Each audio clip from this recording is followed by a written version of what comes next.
The End of Oz, Chapter 3, Dorothy. Yeah, surprise, bitches! I'm not dead. Believe me, I'm just as shocked as you are. When an emerald palace started crumbling around me, and that god-awful Amy Gum left me to die, I thought I was a goner. There I was, inches from death, banded by Amy and her dim-wit boy toy, after everything I'd done for Oz. These kinds of situations really lead you to face your own mortality. Do you know what I mean? Some people say their entire life flashes before their eyes. At the moment the palace fell, I totally expected to die, and I wasn't happy about it. But I've led an exciting and productive life and accomplished a lot. People would definitely remember me after I passed. I had to be content after that. A huge chunk of the cavern crashed down right next to my head. I closed my eyes and prepared to say goodbye. And then the floor fell out beneath me and I tumbled into the arms of the most handsomest man I've ever met. Just like that. This is how I met my current fiancé, the Gnome King. So romantic, don't you think? I couldn't have staged it better myself. Although, of course, I had no idea at that exact moment who he was or how on earth he'd gotten me there. In the nick of time, too. Or that shortly I'd be planning our wedding. Or that I'd also be working on thwarting an extremely diabolical plot against poor little moi. And I'm getting ahead of myself. Back to my rescue. He gently laid me on a silver sleigh, pulled by some of his soldiers. They were all clad in identical black uniforms, and discs of light were embedded in their foreheads. This light lit our way down the tunnel. I couldn't help but wonder if they'd been born that way, or if the Gnome King had someone like Scare come up with clever inventions. Instead of running on snow, the sleigh moved across stone, just as smoothly. It was piled high with red velvet blankets and pillows. My rescuer got into the sleigh next to me and poured some water out of a silver flask onto a soft cloth, dabbing the dust and blood from my face with a feather-light touch. There must have been something special in that water, because I felt almost instantly better. His servants took off running, and good thing they did. Behind us, the tunnel began to collapse. But luckily, his soldiers were as fast as they were strong, and soon we left the destruction behind. Once we were clear of the palace, and further into the dark tunnel, I looked down and inspected myself. It was worse than I thought. My dress was ruined. I felt every slash in the gingham like a wound into my heart. I also had bruises and cuts. I called on my magic to repair the damage, but felt only a faint flicker in response. I must still be too weak from the collapse of the palace. I would have to try again later. I turned my attention to my rescuer. "Who are you?" I asked. Even then I had my suspicions about the identity of my knight in shining bald armor, who had whisked me out of my danger.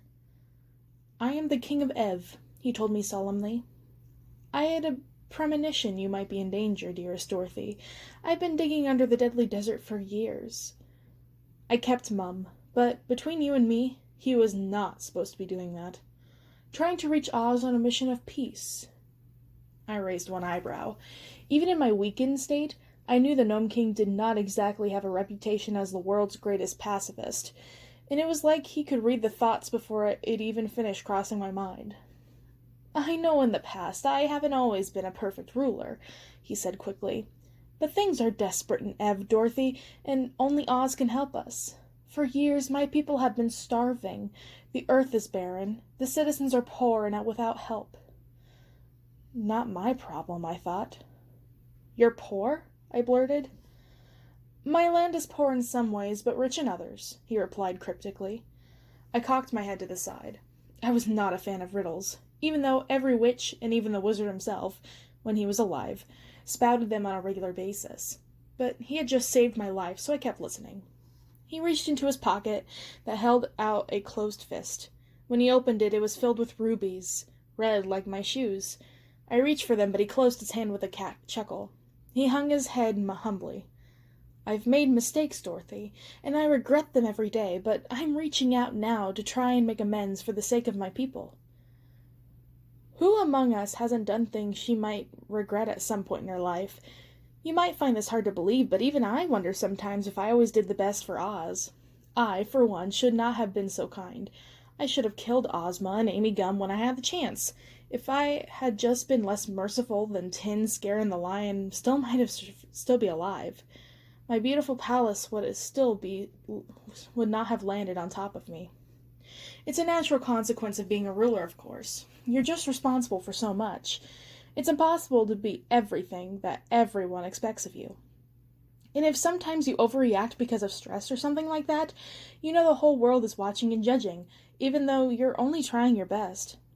Where I come from in Kansas, trying your best is all you can do. But in Oz, people expect me to be perfect. I immediately understood what the Gnome King was saying. He needed someone who'd been there, who knew how he felt. Only another ruler could sympathize with what he is going through. I understand exactly what you mean, Gnome King, I said, covering his hand with my own. His skin was cool and smooth as stone. I don't think I'm imagining things when I say I felt a spark at our very first touch. In all my life, I've never met a man who was my equal.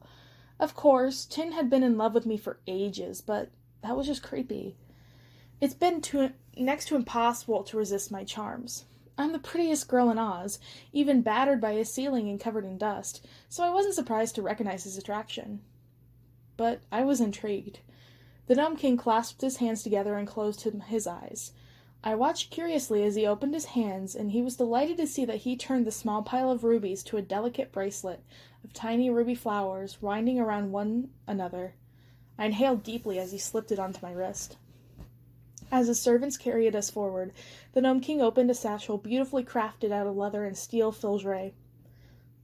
He offered me a bunch of sunberries, and I graciously accepted them, delicately placing each berry inside my ruby-red lips, and allowing the bright, flavorful juice to wash the dryness out of my mouth. He watched me eat, but took nothing himself. When I was refreshed, he spoke again. "It goes without saying that you're the true ruler of Oz, Dorothy, not Ozma," he said. "The people of Oz know it in their hearts." "I'm so glad you think so," I purred. I didn't let my anger show, but I was furious with the stupid, awful fairy Ozma. Her and her stupid fairy magic, always spoiling my fun. Thinking she knew best, thinking she was the queen of all things magical. If she hadn't meddled and tried to stop me from learning magic, Auntie Em and Uncle Henry would still be... I pushed the thought aside and blinked hard to will the image away. The tornado that carried the house was mine, and I had been aiming for Ozma. She provoked me. She cost me my only family, and Amy Gum had cost me my makeshift one. The Gnome King cleared his throat, reminding me that I needed to answer him. "I'm sure Ozma will do just fine," I said coolly. "Oh, I'm sure," he agreed with a smile. "But you did better, and you know it. Oz needs you, Dorothy. You have a duty to fulfill. You have a destiny." I liked the sound of that. I didn't trust him as far as I could throw him, but he certainly knew the way to my heart. "You really think so?" "I know it." He took my hand, looking deep into my eyes with his silver gaze, and my heart began to race. He was so handsome, so powerful. I'd heard stories of his magic, his strength. I felt something almost as warm and glowy as when my magic coursed through me.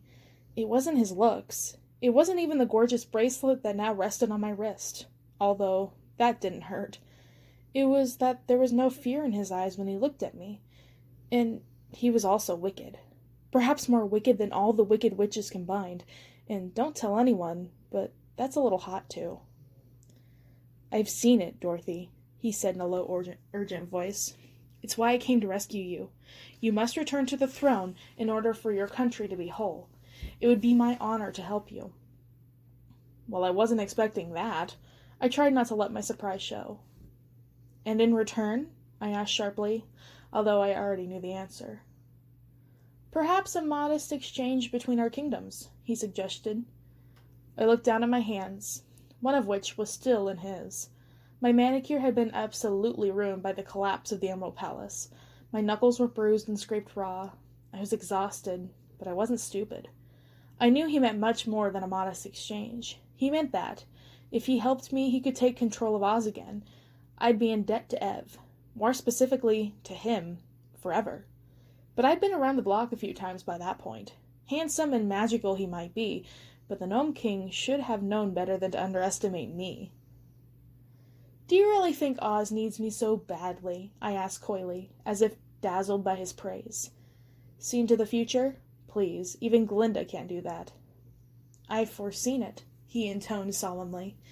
His voice did send a tiny thrill through me. Even if it wasn't true, it sounded divine.